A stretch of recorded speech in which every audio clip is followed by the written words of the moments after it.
Hey, this is Landon Kuntz with the Roof Butler. Today we are doing a roof inspection and an attic inspection on this home.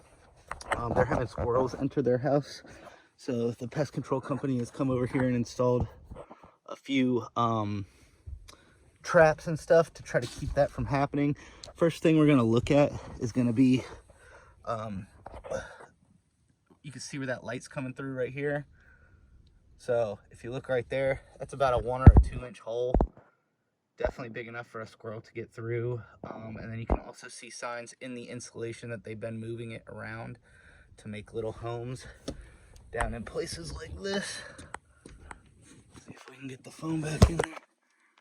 You'll see they drag the insulation and stuff down in here to make a little nest. You'll see acorns and stuff if we zoom in where they're saving. Let's see if we can find any. This one actually over here. So there's an acorn right there. These are signs that squirrels are building little homes in there. They bring the insulation there to try to keep themselves warm in the winter. And they'll store their food in there and stuff. So that's a sign right there.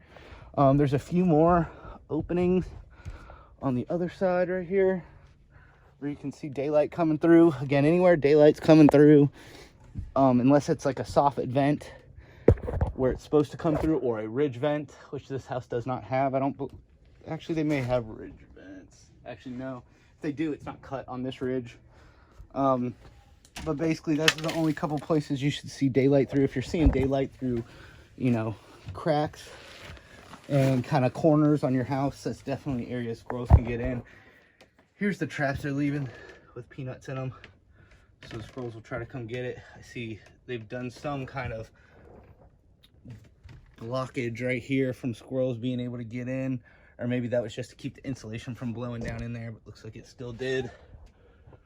Another thing we're going to look at is over on this side now. So I don't see any of these traps set off yet, but there's a couple more holes over here they're able to get in through.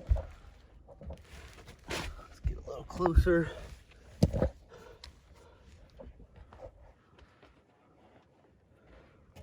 see. In this little corner over here.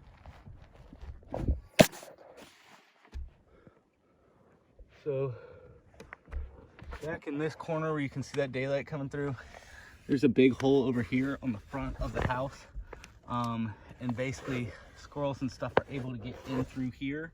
As you can see that daylight coming through, there's a hole right on the corner of the house right there that needs to be either filled, that builder's gap needs to be filled with either some kind of flashing or pest abatement, or the roofing equivalent, like a gutter apron, drip edge, stuff like that. So this is the only attic space I'm able to get into. There's actually a second attic space down on the other side with a few more holes, but I can't get into that one yet. So the other thing that we're going to look at is we're going to check for droppings anywhere. So as you can see right here,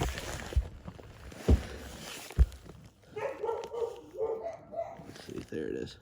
Those are squirrel droppings right there. So these are kind of all over everything, all around the AC unit and stuff. Another sign that you can see from them is going to be, here we go. There's a good little bit of it right here too. Just up close to these little rat droppings. So, and then wherever there's more of them, as you know where they're going to be. So look, acorns right here, and then right over here you can see where they've started to make little tunnels under there. You can tell that's all pressed down. Also go in this direction. That's a squirrel nest. So I can't move this board to get in there to look at it, but more than likely they're coming in somewhere around here. It could be this corner, it could be any of these corners that are open. And they're burrowing and making themselves little nests and tunnels. You can kind of see where they've been walking through. So those are a couple signs that you do have this kind of stuff going on up in the attic. So let's hop up on the roof, take a look up there.